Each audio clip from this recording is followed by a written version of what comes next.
হরে কৃষ্ণ বন্ধুরা বন্ধুরা আপনাদের যাই হয়ে যাক ভুল করেও আর মহাশিবরাত্রির দিন ভুল করেও এই ফলটি খাবেন না বা কারোর হাত থেকে এই ফলটি কখনোই নেবেন না।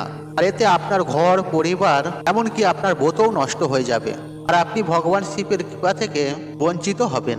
আর ভগবান শিব আপনাদের ওপর পতিত হয়ে যেতে পারে আর আপনাদের ওপর পাপও লাগতে পারে।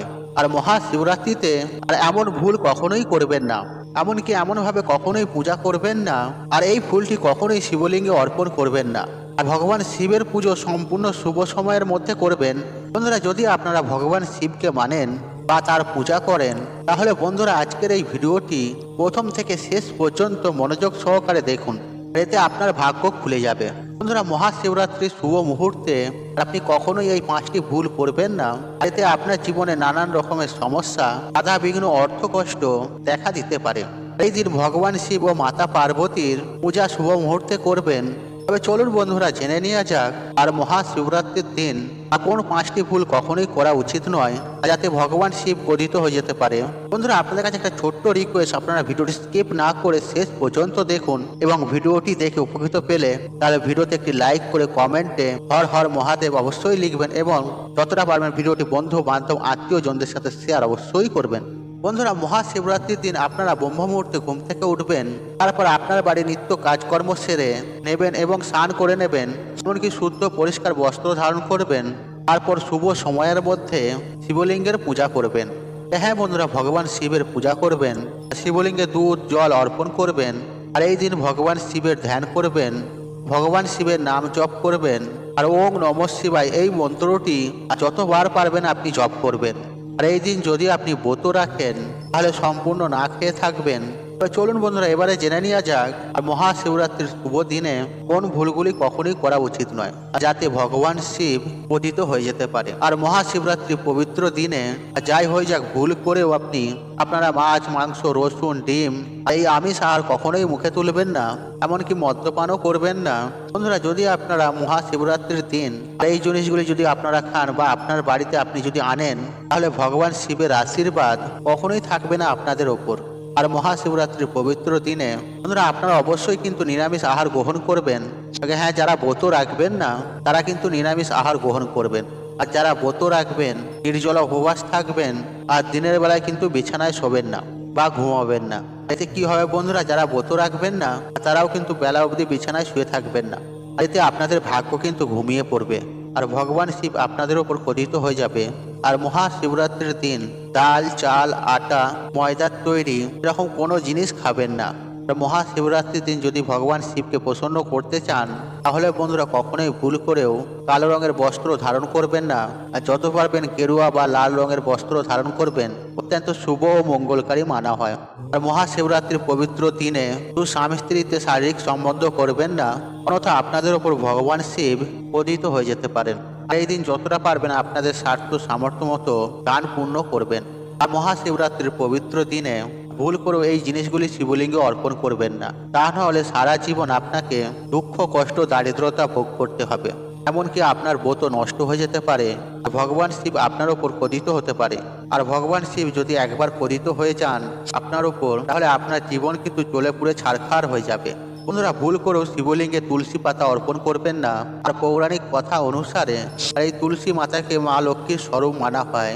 আর মাতা লক্ষ্মী দেবী হলেন ভগবান শ্রী বিষ্ণুর অর্ধাঙ্গিনী। আর ভগবান শালিগ্রাম শিলায় তুলসী প্রয়োগ করা হয়, আর এই কারণে শিবলিঙ্গে তুলসী পাতা অর্পণ করা বর্জিত রয়েছে। আর তুলসী পাতা শিবলিঙ্গে অর্পণ করলে তাহলে আপনি মহাপাপের ভাগীদারি হবেন। তাই বন্ধুরা এমন ভুল কখনোই করবেন না। দ্বিতীয় বস্তুটি হলো বন্ধুরা সিঁদুর। হ্যাঁ বন্ধুরা, আর সিঁদুর হলো এক প্রকারের শৃঙ্গার, আর ভগবান শিব হলেন বৈরাগী মহাকাল। তাই এই কারণে কখনোই ভুল করেও শিবলিঙ্গে সিঁদুর অর্পণ করা উচিত নয়।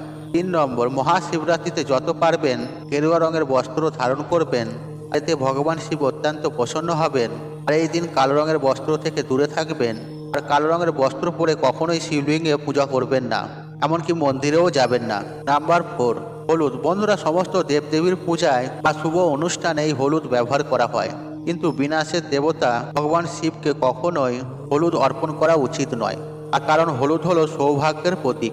নাম্বার 5, বন্ধুরা কেতকী ফুল। পৌরাণিক কথা অনুসারে এই কেতকী ফুল কখনোই শিবলিঙ্গে অর্পণ করা উচিত নয়, কারণ বন্ধুরা এই কেতকী ফুল একবার ভগবান শিব ব্রহ্মার মিথ্যে কথার সঙ্গ দিয়েছিল। এই কথা জানার পর ভগবান শিব ক্রোধিত হয়ে আর কেতকী ফুলকে অভিশাপ দিয়েছিল। তাই কখনোই কেতকী ফুল শিবলিঙ্গে অর্পণ করা উচিত নয়। নাম্বার 6, নারকেলের জল। আর পৌরাণিক মান্যতা অনুসারে শিবলিঙ্গে কখনোই নারকেলের জল অর্পণ করা উচিত নয়। নাম্বার 7, শঙ্খের জল। বন্ধুরা, ভগবান শিব শঙ্খচূড় নামক অসুরকে বধ করেছিলেন। আর সেই অসুরকে বধ করার কারণে কখনোই কিন্তু শিবলিঙ্গে শঙ্খের জল দিয়ে অভিষেক করা উচিত নয়। আর এই অসুর হলেন আর ভগবান শ্রী বিষ্ণুর ভক্ত ছিলেন এই শঙ্খচূড় অসুর। সেই কারণে ভগবান শ্রী বিষ্ণুর পূজায় শঙ্খ ছাড়া অসম্পূর্ণ থেকে যায়। আর ভগবান শিবের পূজায় কখনোই কিন্তু শঙ্খ প্রয়োগ করা উচিত নয়। নাম্বার 8, তিল। আর ভগবান শ্রী বিষ্ণুর গায়ের ময়লা থেকে এই তিল উৎপন্ন হয়েছিল। ঠিক এই কারণে ভগবান শিবে পূজাতে কখনোই তিল অর্পণ করা উচিত নয়। নাম্বার 9, ভাঙা আলো চাল। বন্ধুরা, ভাঙা বা অর্ধেক আলো চাল কখনোই শিবলিঙ্গে অর্পণ করা উচিত নয়। আর গোটা অক্ষত আলো চাল শিবলিঙ্গে অর্পণ করা উচিত। বন্ধুরা, যখন আপনারা শিবলিঙ্গে আলো চাল অর্পণ করবেন, খুব ভালোভাবে দেখে নেবেন কোনো ভাঙা বা আধখানা আলো চাল আপনি নেবেন না। এই ভাঙা আধখানা আলো চাল হলো অসম্পূর্ণ, আর এটি হলো অসম্পূর্ণর প্রতীক। তাই বন্ধুরা, আপনারা ভুল করেও ভগবান শিবের পূজায় ভাঙা বা অর্ধেক আলো চাল কখনোই অর্পণ করবেন না। সম্পূর্ণ গোটা অক্ষত আলো চাল শিবলিঙ্গে অর্পণ করবেন। বন্ধুরা, শিবরাত্রির দিন শিবলিঙ্গে অর্পণ করবেন এই জিনিসগুলি অবশ্যই। আর এই জিনিসগুলি যদি অর্পণ করতে পারেন তাহলে একজন ব্যক্তির ভাগ্যে চাকা কিন্তু খুলে যাবে। আর একজন ব্যক্তির ভাগ্য কিন্তু খুব তাড়াতাড়ি খুলে যাবে, এমনকি ঘুমন্ত ভাগ্য জেগে উঠবে। আর ভগবান শিবের কৃপায় সেই ব্যক্তি কোটিপতি হয়ে যাবে। আর এই জিনিসগুলি অর্পণ করলে ভগবান শিব অত্যন্ত প্রসন্ন হয়ে যাবে। গঙ্গা জল। হ্যাঁ বন্ধুরা, এই গঙ্গা ভগবান শ্রী বিষ্ণুর চরণ থেকে বেরিয়ে এসেছে আর ভগবান শিবের জটা থেকে এই ধরাভূমিতে প্রবাহিত হয়েছে। ঠিক এই কারণে সমস্ত নদীর থেকেও গঙ্গা হলো পরম পবিত্র। আর গঙ্গা জল দিয়ে ভগবান শিবের পূজা করলে ভগবান শিব অত্যন্ত প্রসন্ন হয়ে যায়। আর গঙ্গা জল শিবলিঙ্গে অর্পণ করলে মানসিক শান্তি ও সুখ প্রাপ্তি হয়। বন্ধুরা, এমনটা বিশ্বাস করা হয় যদি আখের রস দিয়ে শিবলিঙ্গে অভিষেক করতে পারেন একজন ব্যক্তি ধন সম্পদ প্রাপ্তি করতে পারবেন খুব তাড়াতাড়ি। বন্ধুরা, 3টি পাতাওয়ালা বেলপাতা। যে পাতা সম্পূর্ণ নিখুঁত, ছেঁড়া ফাটা না থাকে সেই বেলপাতা অবশ্যই শিবলিঙ্গে অর্পণ করবেন। আর এই 3টি পাতাওয়ালা বেলপাতা, আর এটি হলো ত্রিদেবের প্রতিরূপ, ব্রহ্মা বিষ্ণু মহেশ্বরের প্রতিরূপ মানা হয়। আর মহাশিবরাত্রির পবিত্র দিনে বেলপাতা অবশ্যই অর্পণ করবেন। এই কথা কিন্তু শিবপুরাণে লেখা রয়েছে। আর ধুতরা ফুল ভগবান শিবের অত্যন্ত প্রিয়।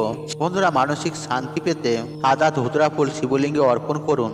বন্ধুরা, গ্রহের অশুভ প্রভাবের কারণে ঘরে সুখ শান্তি কমে যায়। আর আর্থিক সমস্যা দূর করার জন্য আর ভগবান শিবকে একটি রূপোর নাগ নাগিন অবশ্যই অর্পণ করুন। আর এই পবিত্র মহাশিবরাত্রির দিন শিবলিঙ্গে অবশ্যই রূপোর নাগ নাগিন অর্পণ করুন। এতে কাল সর্বদোষ নাগদোষ সমাপ্ত হবে। বন্ধুরা, ধুতরা ফুল ভগবান শিবের অত্যন্ত প্রিয়। তাই বন্ধুরা, মহাশিবরাত্রির দিন শিবলিঙ্গে একটি ধুতরা ফল অর্পণ করুন। এতে শত্রুর সমস্ত ভয় দূর হয়ে যায় এবং ধন সম্পদে নিয়ে যে কোনো না যে কোনো সমস্যা যদি আপনাদের থাকে সেই সব সমস্যাও দূর হবে এবং আর্থিক দিক থেকে আপনারা মজবুত হয়ে উঠবেন।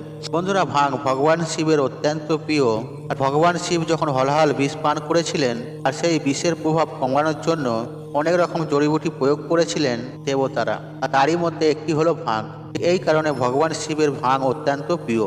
আর মহাশিবরাত্রির দিন ভাঙের পাতা পিষে বা ভাং দুধের সঙ্গে মিশিয়ে আর শিবলিঙ্গে অর্পণ করলে অনেক রকম রোগব্যাধি থেকে মুক্তি পাওয়া যায়। বন্ধুরা, এবার জেনে নিয়ে যায় এমন কোন জিনিস যে মহাশিবরাত্রির দিন অবশ্যই একটু হলে মুখে তুলবেন, অর্থাৎ খেতে হবে। আর মহাশিবরাত্রির দিন যদি আপনারা এই জিনিসটি একবার খেতে পারেন তবে সারা বছর এত অর্থ আসবে যে আপনাদের ধারণার বাইরে।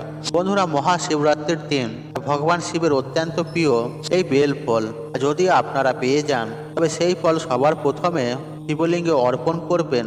তারপর সেই বেল ফল প্রসাদ স্বরূপ আপনি এবং আপনার পরিবার সকলে খেয়ে নেবেন। এই ফলটি খেলে আপনার ঘরে সারা বছর টাকার বৃষ্টি হবে আর ঘরে কখনো ধনের অভাব হবে না। সর্বদাই আপনার পুরো পরিবারের উপরে থাকবে ভগবান শিবের অশেষ কৃপা ও আশীর্বাদ। বন্ধুরা, একান্তই যদি আপনারা মহাশিবরাত্রির দিন তাহলে বেল ফল যদি না পান তাহলে কুল শিবলিঙ্গে অবশ্যই অর্পণ করবেন। তারপর পূজার শেষে সেই কুল আপনারা আর প্রসাদ স্বরূপ আপনি এবং আপনার পরিবারকে বিতরণ করবেন। আর এই ফলটি খেলে আপনার ব্রত কিন্তু সম্পূর্ণ হয়ে যাবে। এই মহাশিবরাত্রির পবিত্র দিনে সবুজ আঙুর ও কলা শিবলিঙ্গে অর্পণ করবেন। তারপর সেই আঙুর ও কলা খেয়ে নেবেন, এতে অত্যন্ত শুভ বলে মানা হয়। এছাড়া বন্ধুরা, মহাশিবরাত্রির পবিত্র দিনে আপনার বাড়িতে আপনি নিজের হাতে ক্ষীর বানাবেন। আর সেই ক্ষীর শিবলিঙ্গে অর্পণ করবেন। তারপর পূজার শেষে সেই ক্ষীর প্রসাদ স্বরূপ আপনি খেয়ে নেবেন এবং আপনার পরিবারের প্রত্যেককে খাওয়াবেন। এতে পরিবারের প্রত্যেকটি সদস্যর মধ্যে প্রেম ভালোবাসা বজায় থাকে আর ধন সম্পদ প্রাপ্তি করতে পারবেন। মাতা লক্ষ্মী দেবী আপনাদের উপর আকর্ষিত হবে। বন্ধুরা, বিশ্বাস করুন, আপনি জীবনে কোটিপতি হয়ে যাবেন আর আপনার কোটিপতি হতে বেশি সময় লাগবে না। আর ভগবান শিবের আশীর্বাদ আপনার এবং আপনার পরিবারের উপর সর্বদাই বজায় থাকবে। বন্ধুরা, শিব পুরাণ অনুসারে মহাশিবরাত্রির পবিত্র দিনে একটু হলে ভাং অবশ্যই খাবেন। আর ভাং খেলে আপনার ব্রত সম্পূর্ণ হয়ে যাবে। আপনার ব্রতের সম্পূর্ণ ফল আপনি প্রাপ্তি করতে পারবেন। আর যদি আপনি ভাং না খেতে পারেন তাহলে সামান্য একটু ভাং হাতে তুলে নেবেন। তারপর সেই ভাং আপনি আপনার জিভে ঠেকিয়ে নেবেন। এতে বন্ধুরা আপনার ব্রত কিন্তু একদম সম্পূর্ণ হয়ে যাবে। বন্ধুরা, যে ফলটি আপনারা মহাশিবরাত্রির দিন ভুল করেও খাবেন না, আর সেই ফলটি হলো নারকেল। আগে হ্যাঁ বন্ধুরা, আপনারা একেবারে ঠিকই শুনেছেন। আর এই নারকেলের উৎপত্তি সমুদ্র মন্থন থেকে হয়েছিল। আর এই নারকেলের প্রতিরূপ হলো মাতা লক্ষ্মী দেবী। তাই আপনারা যদি শিবলিঙ্গে নারকেল বা নারকেলের জল অর্পণ করেন, এতে কি হয়, মাতা লক্ষ্মী দেবীকে শিবের হাতে তুলে দেওয়া হয়। আর মাতা লক্ষ্মী দেবী হলেন ভগবান বিষ্ণুর পত্নী। তাই বন্ধুরা আপনারা ভুল করে মহাশিবরাত্রির দিন নারকেল ভুলেও খাবেন না আর নারকেলের জল শিবলিঙ্গে অর্পণ করবেন না। বন্ধুরা, আশা করছি এই ভিডিওটি আপনাদের ভালো লেগেছে। তাহলে ভিডিওতে একটি লাইক করুন, কমেন্ট করুন, শেয়ার করুন এবং বন্ধু বান্ধব আত্মীয়জনদের সাথে শেয়ার অবশ্যই করুন। মনে রাখবেন, আপনার একটি শেয়ার অনেক মানুষকে উপকৃত করে তুলতে পারে। আর আপনি যদি আমার চ্যানেল নতুন হয়ে থাকেন তাহলে চ্যানেলটাকে সাবস্ক্রাইব করুন, পাশে থাকুন অন রাখুন, কারণ নিত্য নতুন ভিডিও সবার আগে দেখার জন্য। ঈশ্বর আপনার মঙ্গল করুক। আপনি সুস্থ থাকুন, নিরোগ, আপনার দিন মঙ্গলময়। হরে কৃষ্ণ কৃষ্ণ কৃষ্ণ হরে হরে।